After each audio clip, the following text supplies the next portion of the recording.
bit, obviously, where you started your career. He started his career as a play-by-play guy, and me and you back in the day when we were kids, we'd be doing kind of what we're doing now, showing Madden gameplay, and me and you would commentate over the games, add our own little commentary. We do that with WWE games as well.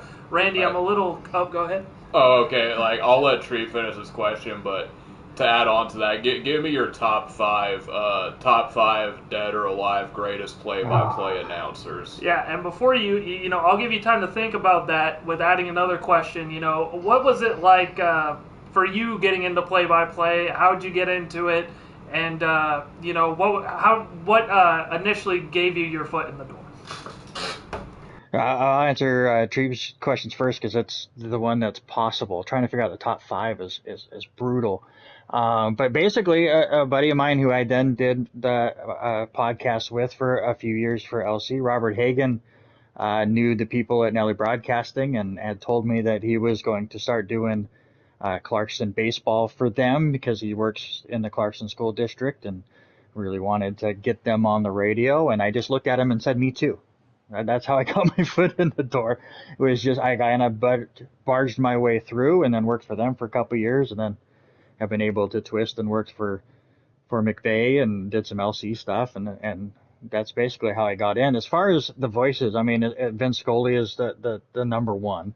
I mean, yes, he was with the Dodgers, but I could listen to his games all the time. Obviously, as a Yankee fan, I've listened to a ton of Michael Kay. And I know you can take him or leave him, but I really like the way that he has his conversations. Obviously, John Sterling on the radio side and his home run calls were always a lot of fun. But other than that, obviously, Nestler in college football is definitely up there. I know a lot of people don't like Joe Buck, but you can learn a lot from him and his simplicity for the television style because TV play-by-play and radio play-by-play are two different things. So I think those are probably my five off the top of my head.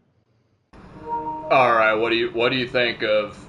Because I will not tolerate any Al Michaels slander. I don't understand. On this podcast. He's fallen off bad.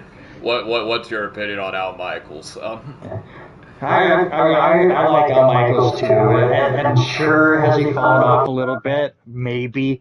But again, with the play-by-play for TV stuff, it's all about the conversations and stuff, and then you put him with Chris Collinsworth, who has to say, well, here's a guy every other word, and you kind of lose that rhythm that he had before. But I've always liked Al Michaels.